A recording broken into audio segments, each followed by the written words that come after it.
Hello everyone, it's time for a battery test I have not done in a very long time, an iOS battery comparison of a Point X update. So right now, all these iPhones in front of you are on iOS 17.4. This includes the iPhone 15, iPhone 14, iPhone 13, iPhone 12, iPhone 11, iPhone XS, iPhone XR, and iPhone SE3. These are a lot of different iPhones, ranging from some of the newest to the oldest iPhones on iOS 17.4. So we're going to do a quick battery comparison. I'm going to drain them out completely. I know kind of which one's going to be the best. The 15 is probably going to be the best. The 10s or 10R, probably even the SE3 are going to do the worst. So I will check back in every once in a while, but basically whatever I do on one iPhone, I will do on the other one. They all have their apps completely cleared out in the background, as you all can kind of tell. All the apps are completely cleared out in the background. On top of that, I don't know why this is not working. On top of that, they're all in their max brightness. So the highest brightness is available on all of them. So that we'll just check back in intermittently. For the first hour, I'm just going to go ahead and basically let them all basically be on their main display. And then we'll start playing games and stuff like that to kind of like make them die faster. But for the first hour, they will literally just be on their main screen. And we'll check back in when this says 60 minutes and see where we're at. So it's literally only been about an hour, and you can see that we're already at varying battery lives for these screens just being on, which is pretty crazy. Now, the iPhone 15 is at 93%. The iPhone 14 is also at 93%. Actually, the 15 just went down to 92% now. The iPhone 13 is at 91%. iPhone 12 is at 90%. iPhone 11, 83%. iPhone XS at 82%. iPhone XR at 82%. And the iPhone SE3 at 87%. Surprisingly, the iPhone SE3 is doing a lot better than I thought it was going to be doing. It's actually outperforming the XS, XR, and the iPhone 11 as well. And I would presume it'd probably beat out the Pro models of those phones, maybe not the Pro Maxes. But you can see also, SE3 almost kind of keeping in line with the iPhone 12. These iPhones, the 12 onwards, are doing better. But it is surprising to me that the iPhone 15 is now doing worse battery life-wise than the 14. The 14 has already been out for like over a year. This one has a brand new battery, so that's a very weird thing going on for the 15. We'll check back in about another hour. And I will go and actually play Temple Run 2. Actually, I'll just keep them on for the time being for another hour, and we'll check back in and see where we're at. So it's been another hour since that time, and you can see once again varying battery lives.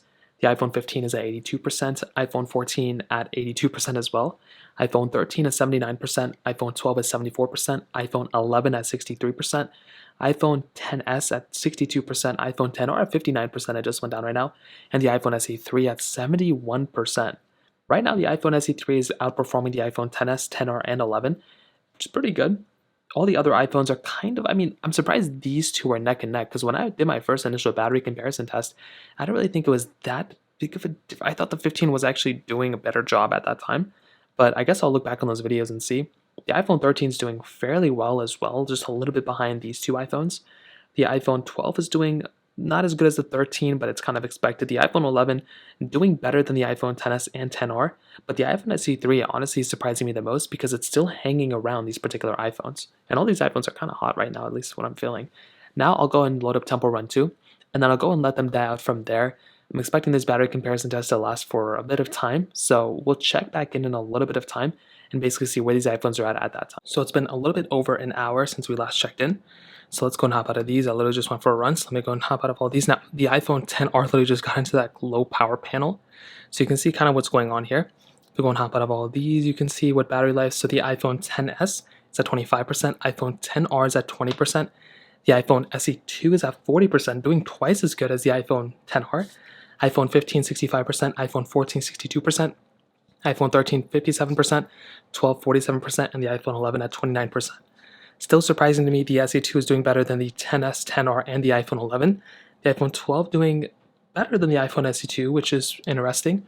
The iPhone 12 is also doing much better than the iPhone XR, which is very, very surprising to me. I didn't think there was that big of a difference between these two. The iPhone 13 doing pretty well, and the iPhone 14 now doing a little bit worse than the iPhone 15, which I wasn't really expecting. I was expecting the iPhone 15 to do a little worse from the beginning of this video, but now things have kind of changed out a little bit. So we'll go back and play Temple Run 2 for a little bit longer. I have a feeling the XR and the XS probably are going to die within the next hour.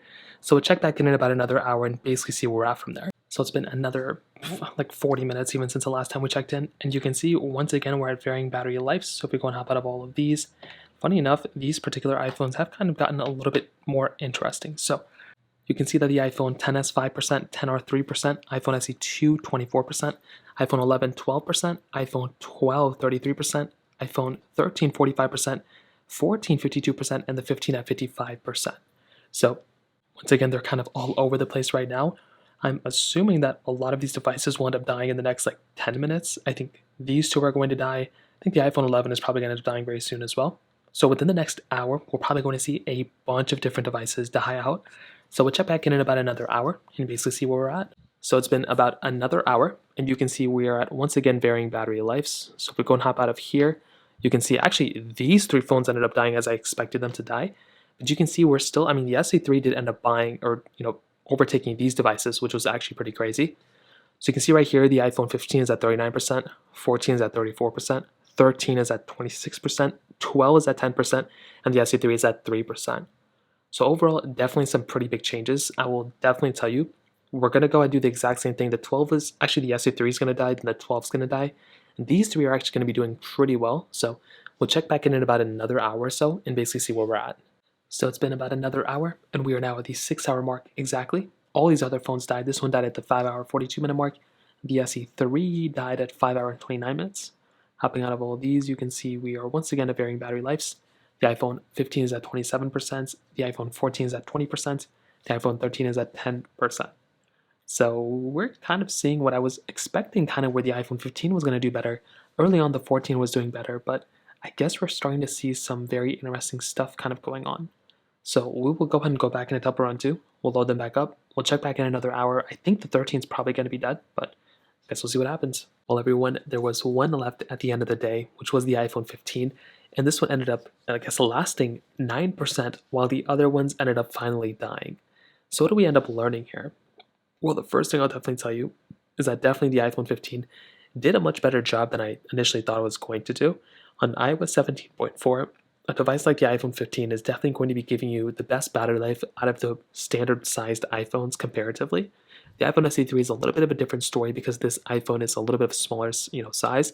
But that one was the one that surprised me the most. It was very surprising to me that the iPhone SE3 did better than the 10R, 10s, and iPhone 11, and it did almost as well as the iPhone 12.